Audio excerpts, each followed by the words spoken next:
Clara Bow was everywhere. Her face lit up silent screens and magazine covers. Her energy exploded through early cinema like a firecracker in the dark. She wasn't just famous, she was the face of an entire era. The 1920s didn't just love her, they were obsessed with her. Dubbed the original It Girl, Clara Bow had it before people even knew what it was. She had that irresistible charm, that untamed wildness, that raw magnetism that made people fall in love with her even when she wasn't saying a word on screen. But then, she disappeared. One day she was on top of the world. The next, she was gone. No grand farewell, no tragic last role, no graceful exit, just vanished. Hollywood moved on, fast. Fans were left in the dust wondering what the hell happened to Clara Bow. Was it scandal? A mental breakdown? Did the studio system chew her up and spit her out?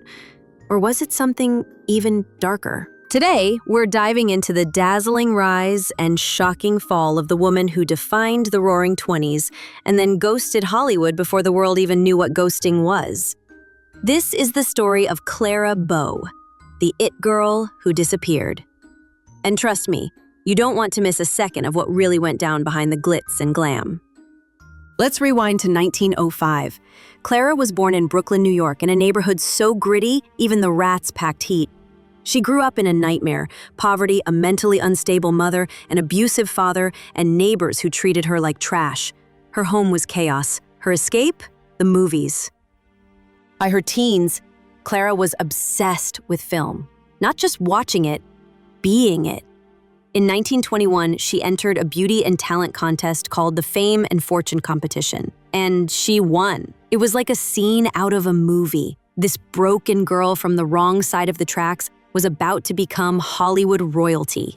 But this wasn't a fairy tale, not even close. She started getting minor roles, and quickly, people noticed her. She was electric. Directors said the camera loved her, studios loved her. Audiences, they were straight up hypnotized. By 1927, she starred in the film It, and boom, that was it. She was the it girl. People couldn't get enough. Men wanted her, women wanted to be her, everyone wanted a piece of Clara. But Clara, she didn't know how to play the Hollywood game. She wasn't polished, she swore, she partied, she had sex and didn't hide it. While other actresses pretended to be prim and proper, Clara owned her sexuality. That made her powerful and dangerous. Hollywood was all about control, especially over women.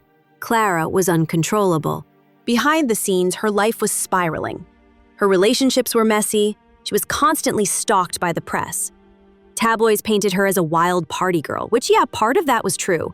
But what they ignored was the pain driving it all. Her mother had once tried to kill her in her sleep. Her father allegedly abused her, and now she was being torn apart by gossip columns and publicists more interested in headlines than truth. Still, she kept rising.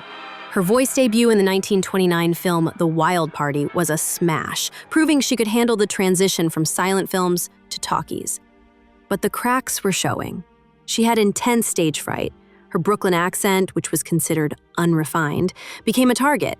She started breaking down. Paranoia, anxiety, and exhaustion took over. Clara once said, "They yell at me to be funny, but I'm not funny. I'm scared." Let that sink in. She was 25 and already her mental health was collapsing. The Hollywood machine didn't care. They just wanted her to perform. She started skipping shoots. Rumors swirled.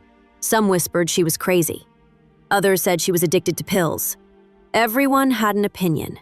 No one had compassion. In 1931, after years of rumors, headlines, and betrayals, she walked away from Hollywood. Gone. Just like that. She married cowboy actor Rex Bell and moved to Nevada, thinking maybe she could finally find peace. But peace didn't come. Her mind was too haunted. She suffered several nervous breakdowns. At one point, she was admitted to a sanitarium and diagnosed with schizophrenia, a diagnosis now thought to have been incorrect or at least misunderstood. And as the world moved on, Clara faded into the background. Fans forgot, studios replaced her, She became a relic of a time no one wanted to talk about anymore. Isn't it wild how fame works? One moment you're the center of the universe, the next you're a ghost. And here's the mind-boggling part. How can someone who defined an entire decade disappear from history books like she never existed? Drop your thoughts in the comments. Why do you think Clara Bow's legacy was buried so deep? Even in obscurity, her impact lingered. Marilyn Monroe, Madonna, Lady Gaga, they all borrowed from her blueprint. That raw mix of sex, vulnerability, and defiance, Clara did it first. She was the original influencer before the word even existed. But she didn't get brand deals or glam squads, she got torn apart. In her final years, Clara lived in isolation. She refused interviews. She didn't want to be remembered as the party girl, the sex symbol, the tabloid target. She wanted to be left alone. She died in 1965 at the age of 60, alone and mostly forgotten by the industry that once worshipped her. But here's what they didn't count on. Time has a funny way of circling back. Today, film historians are reclaiming her story. Clara wasn't just it. She was everything. She broke barriers, defied norms, and owned her identity before it was trendy. She was real, raw, and wildly ahead of her time. And maybe, just maybe, her vanishing act wasn't a tragedy, but a rebellion. Maybe Clara Bow knew something we're only now starting to understand. Fame isn't freedom, and sometimes, disappearing is the most powerful move you can make. So what did we learn today? We learned that Clara Bow wasn't just a star, she was a storm. She wasn't just famous, she was fearless. But being fearless in a world that wants to control you comes at a cost. Clara paid that cost with her peace, her sanity, and her career. Yet her legacy still glows like a neon sign in a dark alley. She showed us that fame without support is a trap. That being it is only fun until they decide you're no longer worth it. But Clara also showed us something else: resilience. She walked away from the madness, and maybe that was her final act of courage. And hey, if you think Clara Bow's story is wild, wait till you hear about the next woman we're spotlighting. She was a Hollywood bombshell on the outside, but inside, a literal tech genius. Yep, Hedy Lamarr, the glamorous actress who helped invent the tech behind Wi-Fi and Bluetooth. Like, what? Click that thumbnail on your screen because this one is straight up insane. Hollywood beauty meets cutting-edge science.